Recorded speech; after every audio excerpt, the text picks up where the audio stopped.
vers moi avec un sourire de prédateur. Elle rampe dans la fange en s'occupant des déchets de la société au lieu de perpétuer mon héritage. Une véritable tragédie, n'est-ce pas? Les 300 invités éclatèrent de rire. Ils pensaient que c'était une boutade. Ils ignoraient que je cachais un micro sans fil dans ma manche. Et ils ne se doutaient certainement pas que j'étais sur le point de transformer son gala à 25 millions d'euros en une scène de crime financier. Avant que je ne vous raconte comment j'ai pulvérisé sa carrière 30 secondes plus tard, dites-moi dans les commentaires, avez-vous déjà été humilié par votre propre famille? J'ai besoin de savoir que je ne suis pas seule. Je suis sortie de l'ombre. Le claquement sec de mes talons sur le marbre a transpercé les derniers rires comme une lame de rasoir. La salle est devenue muette, d'un silence lourd et menaçant.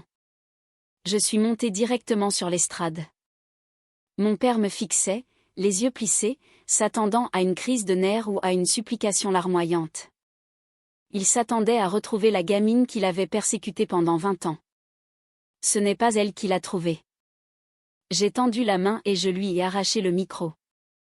Il était trop sidéré pour m'en empêcher. Je me suis tournée vers la foule. 300 visages attendaient la chute de l'histoire. Mon père a raison sur un point, ai-je dit d'une voix glaciale et assurée.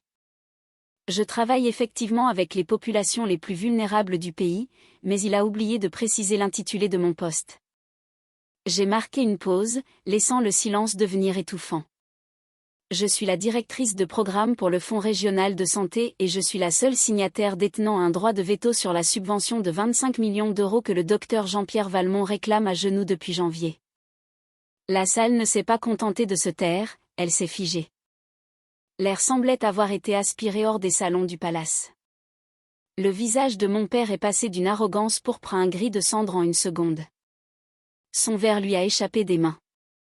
Il s'est brisé, et le vin rouge s'est répandu sur la scène comme une plaie ouverte. Sans un regard pour ce gâchis, j'ai ouvert le dossier noir que je portais sous le bras. Parlons un peu de ce projet, voulez-vous? Un centre de soins pour la dignité retrouvée. Cela sonne noble, n'est-ce pas? J'ai tourné une page. Sauf que j'ai effectué un audit détaillé ce matin même. J'ai fixé droit dans les yeux les riches donateurs du premier rang. 80% du budget est alloué à la rénovation des locaux, plus précisément à l'achat de mobilier en cuir italien pour les bureaux de direction et à la pose de marbre de Carrare pour le hall privé. Pas un seul centime n'est prévu pour les lits des patients. J'ai tourné une autre page, le bruit du papier a résonné comme un coup de feu. Section 4, transport administratif. 300 000 euros pour 2 SUV de luxe destinés à une association de réinsertion pour les sans-abri. Je me suis tournée vers mon père. Il tremblait. Sa bouche s'ouvrait mais aucun son n'en sortait. Il ressemblait à un poisson agonisant sur un quai, réalisant que l'eau s'était retirée. Ceci n'est pas un établissement médical, ai-je lancé dans le micro. C'est un plan de retraite déguisé en œuvre caritative. J'ai refermé le dossier d'un coup sec. Docteur Valmont, votre demande est officiellement rejetée pour gestion financière frauduleuse et tentative d'escroquerie. Vous ne verrez plus jamais un centime d'argent public tant que je tiendrai un stylo. J'ai lâché le micro. Il a percuté le sol avec un choc sourd qui a résonné dans toutes les enceintes. Je suis descendu de scène sans me retourner. Je n'en avais pas besoin. Je sentais le choc irradier de la foule comme une onde de chaleur. Pendant 29 ans, j'avais été la fille invisible, la déception. Mais ce soir, sous les projecteurs qu'il avait payés avec de l'argent qu'il n'avait pas, j'étais la seule chose que tout le monde pouvait voir. 10 ans plus tôt, dans la bibliothèque en acajou de son hôtel particulier, mon père tenait ma lettre d'admission au meilleur master d'action sociale du pays. Il n'a pas souri. Il ne m'a pas félicité. Il s'est approché de la cheminée, a froissé le papier dans son poing et l'a jeté sur les bûches. « Tu veux devenir l'éboueur de la misère humaine ?» avait-il demandé en époussetant la cendre sur ses mains. « Fais donc, mais n'espère pas que je paie pour que tu gâches ta vie. Tu n'existes plus pour moi dès que tu franchiras cette porte. » Il pensait avoir incinéré mon avenir cette nuit-là. Il pensait qu'en me coupant les vivres et en refusant de prononcer mon nom pendant une décennie, il m'avait effacé. Mais le feu ne se contente pas de détruire, il forge. Pendant qu'il bâtissait son empire de chirurgie esthétique et ses projets de vanité, j'enchaînais les doubles services. J'ai payé mes études en travaillant la nuit. J'ai obtenu mon diplôme de l'ESP en me nourrissant de soupes instantanées et de rancœur. Je suis passée de simple assistante sociale à gestionnaire de secteur, puis enfin à la direction régionale. Il n'en a jamais rien su. Il n'a jamais demandé. Pour lui, je n'étais qu'un fantôme, un échec dont il se servait occasionnellement comme chute de plaisanterie pour se sentir supérieur. Cet aveuglement fut son erreur fatale. Je l'ai regardé du bord de la scène. Il s'agrippait au pupitre, les phalanges blanches, me fixant comme si j'étais une étrangère entrée par effraction chez lui. Il ne reconnaissait pas la femme debout devant lui. Il ne voyait que la gamine qu'il avait jetée aux ordures. La vérité est que j'ai vu sa demande de subvention atterrir sur mon bureau numérique il y a 6 mois. J'ai vu les chiffres gonfler. J'ai vu les sociétés écrans listées comme prestataires. J'aurais pu la rejeter à ce moment-là. J'aurais pu envoyer un courriel professionnel et discret pour refuser les fonds. Cela aurait été efficace. Cela aurait été facile. Mais cela n'aurait pas été justice. Si je l'avais rejeté en silence, il aurait inventé une histoire. Il aurait blâmé la bureaucratie, la politique ou la malchance. Il aurait trouvé un autre donateur à charmer, un autre moyen de maintenir son château de cartes debout. Je devais couper la tête du serpent. Alors j'ai attendu. J'ai validé les étapes préliminaires. Je lui ai laissé croire qu'il avait déjà gagné. Je l'ai regardé réserver ce palace. Je l'ai regardé commander le homard et les vins de garde. J'ai attendu qu'il rassemble toutes les personnalités influentes de la ville, chaque témoin dont il avait besoin pour valider son ego. Je l'ai laissé construire son propre tribunal, engager son propre jury et payer pour sa propre exécution. Tu n'as pas seulement organisé un gala, papa, ai-je pensé en plongeant mon regard dans ses yeux terrifiés. Tu as construit un piège, et tu as foncé dedans tête baissée. Il pensait que mon silence des 6 derniers mois était de la soumission. Il ne réalisait pas que c'était le silence d'un chasseur attendant que sa cible se mette à l'aise. Il voulait du spectacle. Je lui en ai donné. J'espère que le homard en valait la peine, lui ai-je murmuré juste assez fort pour qu'il m'entende avant de lui tourner le dos. Le silence dans la salle n'était plus pesant. Il était électrique. Et pour la première fois de ma vie, l'air ne sentait pas son parfum coûteux. Il sentait la justice froide et pure. J'ai poussé les lourdes portes de service, laissant derrière moi les murmures de la salle de bal. L'air dans le couloir du personnel était froid et sentait le détergent industriel. Je n'ai pas couru. J'ai marché d'un pas régulier et mesuré, comme quelqu'un qui vient de terminer sa journée de travail. Je voulais juste atteindre ma voiture, retrouver le calme et clore ce long et hideux chapitre. Mais les monstres ne meurent pas simplement parce qu'on coupe leur source de nourriture. Parfois, ils deviennent affamés. J'ai entendu la porte s'ouvrir violemment derrière moi. Ce n'était pas une entrée normale, c'était une collision. Je n'ai pas eu besoin de me retourner pour savoir qui c'était. Sa respiration lourde et frénétique le trahissait. « Arrête-toi tout de suite. » Sa voix résonnait sur les murs de béton, dépouillés de tout son vernis mondain. Elle était brute, laide et trempée de rage. Je me suis arrêtée. Je me suis retournée lentement. Le docteur Valmont se tenait à 3 mètres. Son smoking impeccable était froissé. Son visage était une carte écarlate de fureur et de sueur. Les veines de son cou saillaient contre son col. Il ne ressemblait plus à un brillant chirurgien. Il ressemblait à un animal acculé. « Tu crois que tu peux t'en sortir comme ça ?» Il s'est jeté en avant, comblant la distance avant que je ne puisse reculer. Il m'a broyé le poignet. Ses doigts s'enfonçaient dans ma peau assez fort pour laisser des hématomes. « Tu penses pouvoir venir chez moi, devant mes pairs, et m'humilier ainsi ?» J'ai baissé les yeux vers sa main sur mon bras, puis j'ai remonté mon regard vers le sien. Je n'ai pas tenté de me dégager. Je l'ai juste fixé avec un détachement clinique absolu. « Lâche-moi, ai-je dit. »« Ou quoi ?» a-t-il sifflé en s'approchant. Je sentais l'odeur du vin vieux dans son haleine, aigre et rance. Tu vas écrire un autre rapport? Tu vas me dénoncer, espèce de petite ingrate traîtresse? Je t'ai donné la vie. Je t'ai logé. Et voilà comment tu me remercies, en détruisant ma réputation? La vérité était là, nue et hideuse. Je l'ai regardée s'effondrer.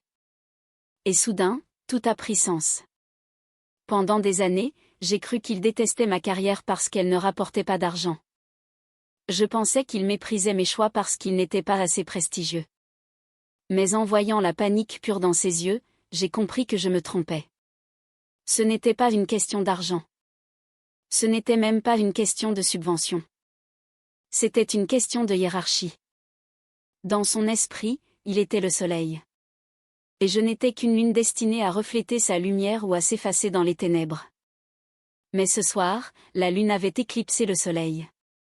Le gâchis génétique avait exercé son pouvoir sur le génie. La boniche des pauvres avait licencié le chirurgien.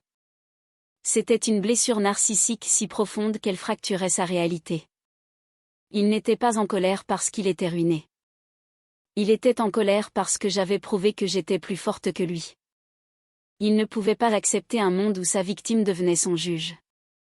Ta réputation? Ai-je demandé d'une voix calme, contrastant violemment avec son hystérie. Je n'ai pas détruit ta réputation, papa. J'ai juste allumé la lumière. Si tu n'aimes pas ce que les gens voient, ce n'est pas ma faute. Tu as tout gâché. Il a secoué mon bras, de la salive perlant à ses lèvres. Sais-tu qui je suis? Sais-tu qui je connais? Je vais t'enterrer. Je passerai un seul coup de fil et tu ne travailleras plus jamais dans ce pays. Je vais te poursuivre en diffamation jusqu'à ce que tu m'en dis dans la rue avec les toxicos que tu aimes tant. Il ne m'écoutait pas. Il s'enfermait dans la seule chose qu'il lui restait, les menaces. Il pensait tenir encore les cartes.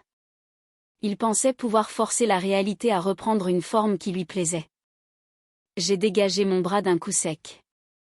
Il a trébuché en arrière, surpris par ma résistance physique.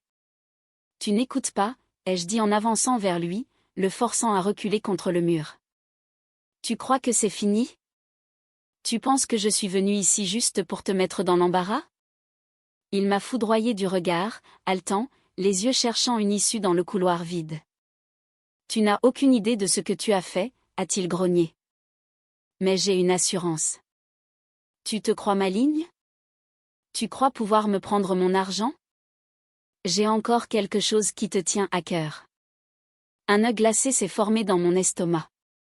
La rage dans ses yeux s'est transformée en quelque chose de plus acéré, de plus cruel. Il a sorti son téléphone de sa poche. Tu veux jouer les méchantes, Éléonore? Très bien. Voyons à quel point tu aimes ta grand-mère quand elle dormira sur un banc public ce soir. Il a souri, un sourire gras et visqueux qui m'a donné la chair de poule. Il a baissé lentement son téléphone, laissant la menace flotter dans l'air comme une fumée toxique. Il pensait avoir gagné. Il pensait avoir trouvé le bouton sur lequel appuyer pour me faire plier. Tu vois, a-t-il dit d'un murmure conspirateur. Tu as ton petit titre, Éléonore. Tu as tes dossiers et ta supériorité morale. Mais moi, j'ai la seule chose qui compte vraiment dans ce monde. Il a reculé, ouvrant les bras pour désigner le couloir opulent, le souvenir de la salle de bal, le spectre de la fête qu'il avait donné. J'ai des ressources. J'ai le pouvoir. Tu crois que rejeter une subvention va m'arrêter? J'ai une caisse noire, ma chérie. Une réserve pour les jours de pluie que toi et tes petits bureaucrates ne pourraient jamais toucher. Il a ri, un rire saccadé et hideux.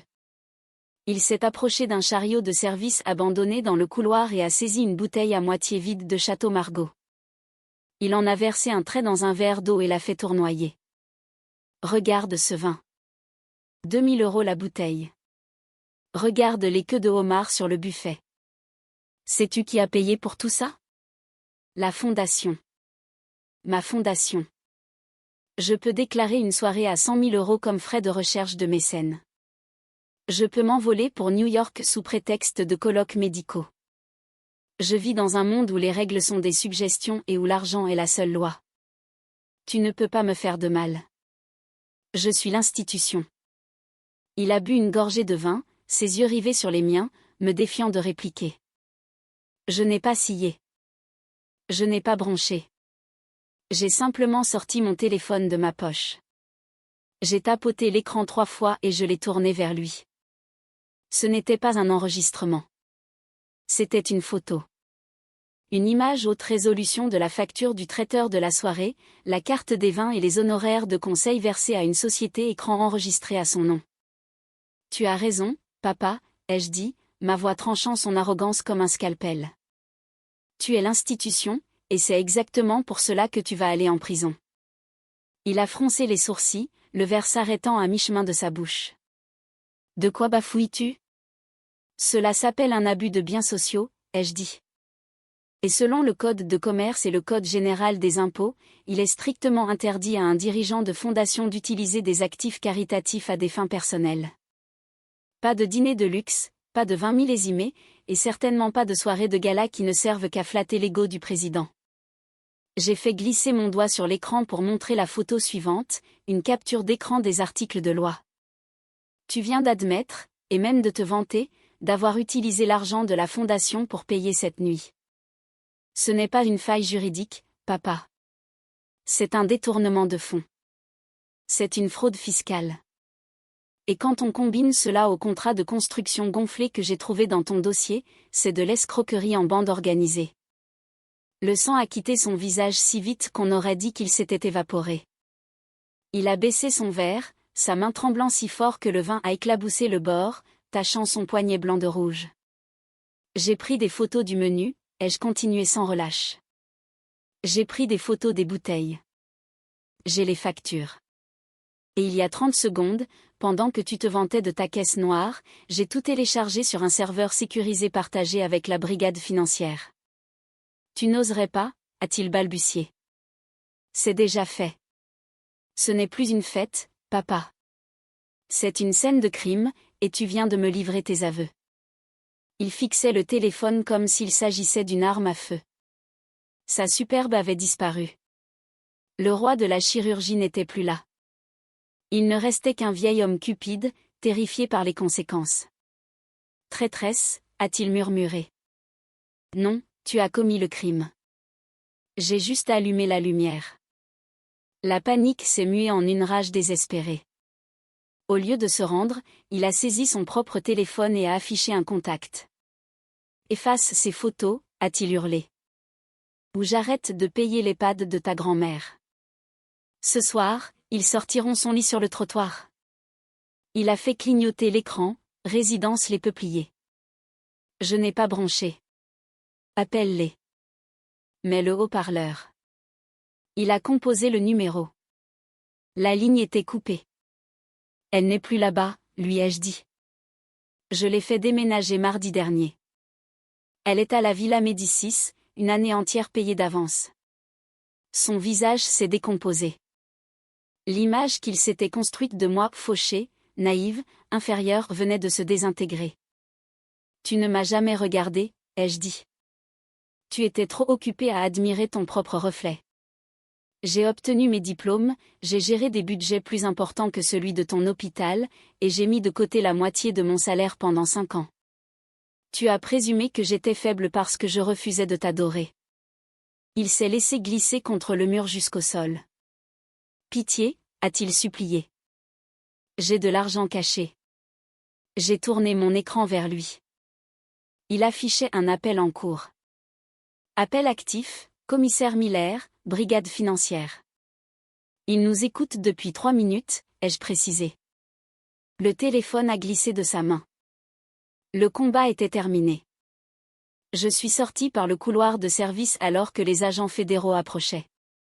Derrière moi sont venus les cris, puis les sirènes, puis la petite voix paniquée d'un homme qui comprenait enfin la loi de la gravité. Dehors, l'air sentait la pluie. Je suis monté dans ma modeste citadine et j'ai appelé ma grand-mère. C'est fini, j'ai dit. Et lui? A-t-elle murmuré. Il ne peut plus nous faire de mal. Pour la première fois de ma vie, le vacarme dans ma tête, sa voix, avait disparu. Ce n'était pas de la joie pure, plutôt comme le soulagement après l'ablation d'une tumeur. En m'éloignant, je n'ai pas regardé dans le rétroviseur. Les gens comme lui pensent que le pouvoir les rend intouchables. Mais la vérité finit toujours par rattraper son retard. Si quelqu'un vous traite comme si vous étiez invisible, laissez-le faire. Les fantômes traversent les murs. Les fantômes voient tout. Et le temps qu'ils vous remarquent, l'échec et mat est déjà en place. Parfois, être sous-estimé est votre plus grand avantage.